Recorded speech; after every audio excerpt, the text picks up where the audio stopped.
Greetings again, everybody. This is Two Beards and a Board Game on location on a cruise ship somewhere in the Pacific Ocean. We're on a boat. On a boat. We've never heard that this trip. No. No. I'm sure that was done at karaoke. Oh my god. 100,000 times. I can't even imagine. That's insane. Anyway, we are looking at the game Burgle Brothers today that we discovered here on the ship. Yeah, we've played lots of games here. A lot of newer games, and then some hidden gems like Burgle Brothers. Back from 2015. It says it's a game by Tim Fowers. And it plays 1 to 4. 45 to 90 minutes, it says. That's pretty which I think accurate. that's pretty accurate.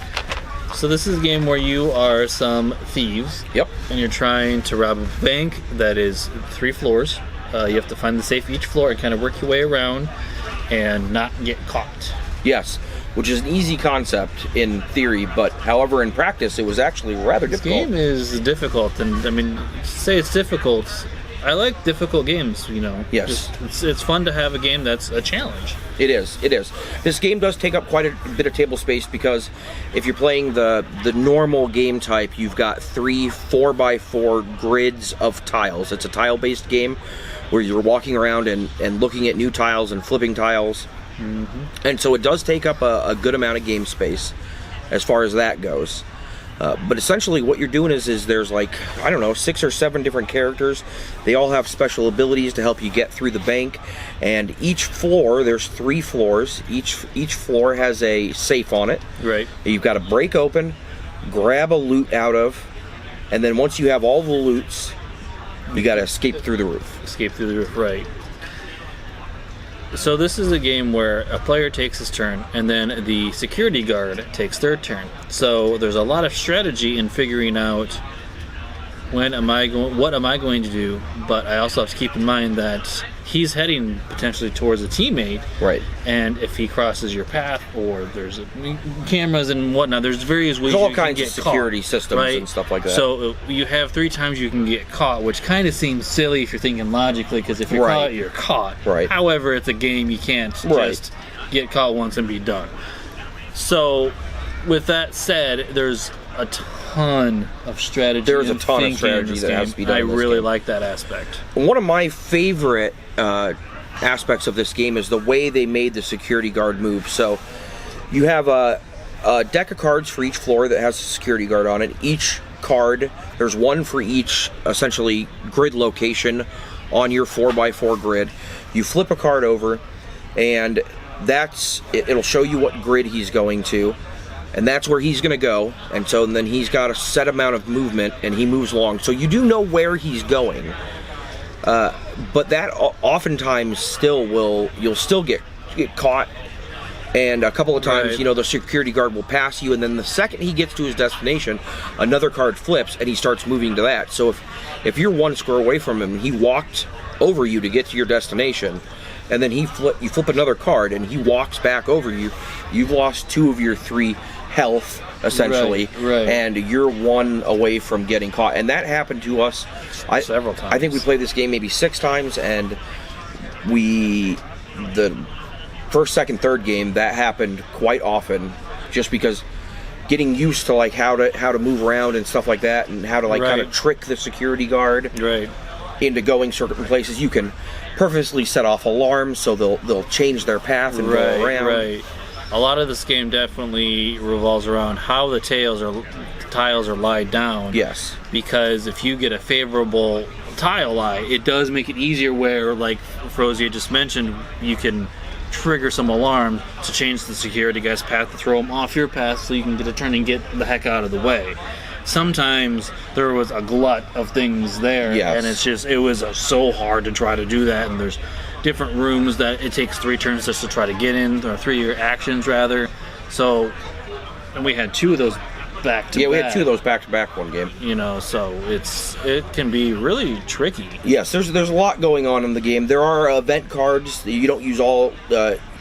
You get 4 actions a turn, and so if you only use 2 of them, then you have to draw an event card. And there are good event cards, but most of them seem to be bad. Some of them, you know, make the security guard move faster. Some of them, one of them transported the security guard right to my location. Right. So there's some of those, and then there's tool cards that you can get When you open up a safe, you get a loot card and a tool card. There's a variety of tools that you can use. There's a crowbar to disable a room. There's roller skates, so you get a couple extra actions. Yep. There's donuts, which I kind of like, where you can drop it on security guard and he skips his turn. Yep. Nice flavor for that. Yep. My favorite was a thermal bomb that just lets you blow a hole in the roof and create a new set of stairs to go up in case you're trapped or something like that. Right. But overall, it's a very fun game. I mean, it's a very strategic game. It requires a lot of thought.